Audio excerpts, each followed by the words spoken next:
ଆପଣ କାହିଁକି ମୋତେ ରାସ୍ତା କଣ ଉଠେଇଲେଣି? ଏମିତି ମାରି ଚାଲିଛନ୍ତି। ସବୁ ବୁଝେ କିଛି ନ ବୁଝେ ଅଭିନୟ କରେ। ତମ ନାଁରେ ରାକେଶ ଭାଇ ଥାନାରେ ପହଞ୍ଚି ଦେଇଛନ୍ତି। ତମେ ଯେତେବେଳେ ତାଙ୍କ ଘରକୁ ଚାଲି ଆସିଲ ସେତେବେଳେ ତାଙ୍କ ମାଙ୍କ ନେକଲେସ ଚୋରି କରି ଆଣିଛ। ଆପଣ ବିଶ୍ୱାସ କରୁଛନ୍ତି ସାର୍ ମୁଁ ଏ ସେ କହ ସେ ନେକଲେସ ଆପଣ କେମିତି ବିଶ୍ୱାସ କରୁଛନ୍ତି?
बादल तमे काहाकू कौन कहूछ मोर राहुल रो किडनी बिका पैसा नहीं तमे आज पुलिस ऑफिसर होई परिछ आउ सेही गाल को तमे चोर बोली कहि पारुछ केमिति जानि छ यार परिणाम कोन हो मु चाहे तमको एबे सस्पेंड कर देबे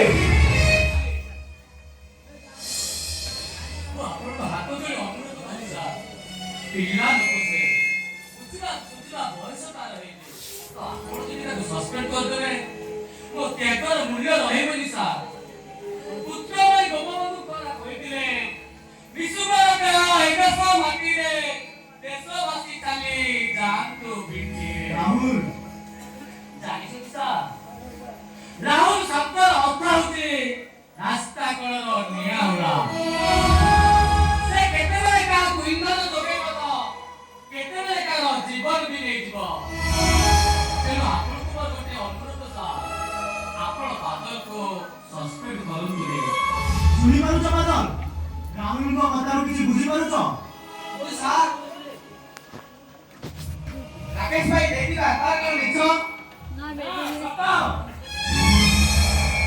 सुनि तू एठी ଆସିବାକୁ ବାଧ୍ୟ ହେଲି ନହେଲେ ଆରମ୍ଭ ହୋଇଥିବା କାହାଣୀର ଶେଷ ବିଷୟ ଠିକ୍ ଭାବେ ଶୁଣିପାରିବୁନି ତୁ କଥା किछि बुझी पारुनी ନିଶ୍ଚୟ ବୁଝିପାରିବୁ ମୋ କହିବାର ଅର୍ଥ ହେଉଛି ଯେ ରାହୁଲ ରାକେଶ ବୟାଶୀଙ୍କ ଘରୁ ନେକଲେସ୍ ଚୋରି କରିଛି ଏହାର ପ୍ରମାଣ ତମରେ କିଛି ଅଛି ପ୍ରମାଣ ହେଉଛନ୍ତି ସବ୍ ଇନ୍ସପେକ୍ଟର ବାଦଲ ବାବୁ ଯେ ରାହୁଲ ନେକଲେସ୍ ଚୋରି କରି ବଜାରରେ ଲକ୍ଷେ ଟଙ୍କାରେ ବିକ୍ରି କରିଥିଲେ ସେ ଲକ୍ଷେ ଟଙ୍କାରେ ବାଦଲ ବାବୁ ଆଜି ପୋଲିସ ପୋଷାକ ପିନ୍ଧି ପାରିଛନ୍ତି ନାଇଁ ସାର୍ ନାଇଁ ଏ ବାବୁ ମିଛ କହୁଛନ୍ତି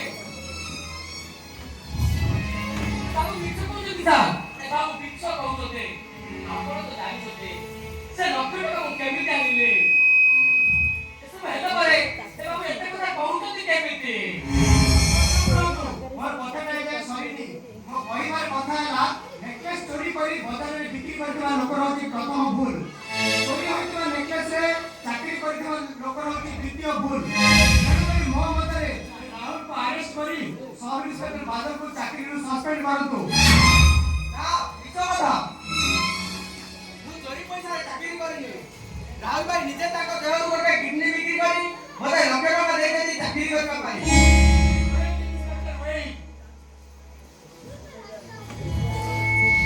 ଯୋଉ ରାହୁଲ ନିଜ ଦେହରୁ କିଡନୀ ବିକ୍ରି କରି ଆମ ଦେହରେ ଆଜି ପୋଲିସ ପୋଷାକ ପିନ୍ଧି କରିଛନ୍ତି ସେ ରାହୁଲ ଭାଇ ଆଜି ପର ନେକଲେସ ଚୋରି କରିଥିବ ବୋଲି ତମେ ବିଶ୍ୱାସ କରିପାରୁଛ କେମିତି କଣ କହୁଛୁ ତୁ ମୁଁ କିଛି ବୁଝି ପାରୁନି ତୁ ନିଶ୍ଚୟ ବୁଝିପାରିବୁ ପ୍ରକାଶ ଏଇ ମୋବାଇଲରେ ଏଇ ପଦ କଥା ରେକର୍ଡିଂ ଅଛି ଆଉ ତୁ ଶୁଣିଲେ ବୁଝିପାରିବୁ ଯେ ମୋ ବଡ଼ ଭାଇ ରଞ୍ଜିତ ରାଣା ବିଜୁଳି ଆଉ ରାକେଶ ବୟାଶୀ କେତେ ମାରାତ୍ମକ ନେ ରେକର୍ଡିଂ ଶୁଣ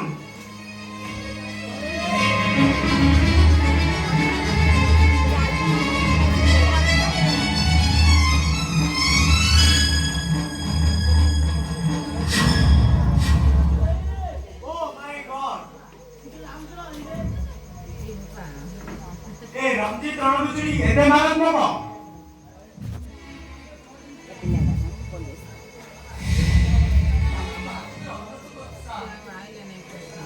ଆପଣଙ୍କ ବର୍ଷାକୁ ବଞ୍ଚେଇ ଦିଅନ୍ତୁ। ଆପଣଙ୍କ ବର୍ଷାକୁ ବଞ୍ଚେଇ ଦିଅନ୍ତୁ ସାର୍। ଯେମିତି ଆପଣଙ୍କ ବର୍ଷାକୁ ବଞ୍ଚେଇ ଦିଅନ୍ତୁ। ମୁଁ ନିୟମ ଖାଇ କହୁଛି ସାର୍, କୌଣସି ଦିନ କୌଣସି ପରିସ୍ଥିତିରେ ମୁଁ ବର୍ଷା ଘର ଏରୁଟି ବନ୍ଦ ଦେଇଦେବେ। ଆଉ ଯଦି ମୋ ବର୍ଷାରେ କିଛି ହୋଇଯାଏ ମୁଁ ବଞ୍ଚି ପାରିବିନି ସାର୍। ଶୁଣିଛ ବାଦଲ, ରାହୁଲଙ୍କ କଥାରୁ କିଛି ବୁଝିପାରୁଛ? ମୋର ଭୁଲ ହେଇଯାଇଛି ରାହୁଲ ଭାଇ। ବୁଝିବାକୁ ବହୁତ କଷ୍ଟ ହେଇଛି। ମୋତେ ତମେ କ୍ଷମା କରିଦିଅ। ମୋର ଭୁଲ ହେଇଯାଇଛି ରାହୁଲ ଭାଇ, ମୋତେ ତମେ କ୍ଷମା କରିଦିଅ।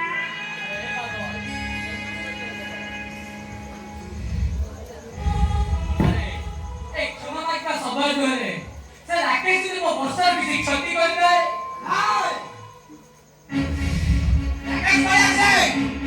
ମୁଁ ତତେ କେବେ ବି ଛାଡ଼ିବିନି। ପଥର କାଟେ ଆପଣ ରଞ୍ଜିତ ରଣବିଜୁଳି ଏପର୍ଯ୍ୟନ୍ତ ଚିହ୍ନି ପାରିଲନି। ଆଉ ଯେତେବେଳେ ବି ରାକେଶ ବୟାସି ତମ ଭେଣାଇ ହେବେ, ହଠାତ୍ ଏମିତି ଷ୍ଟେପ୍ ନେଲେ ଆପଣ ହାରିଯିବେ। ତୁ ଠିକ କହିଛୁ ବିଶ୍ୱଜିତ। ଆମେ ତାଙ୍କ ବିରୁଦ୍ଧରେ ଦଳକୁ ନ ପାଇଲା ପର୍ଯ୍ୟନ୍ତ ଆମେ କିଛି କରିପାରିବା। ରାହୁଲ, ତମକୁ ଗୋଟେ କଥା କହିକି ରଖିବ। ଆଜିଠୁ ତମେ ମୋ ପାଖରେ ରହିବ।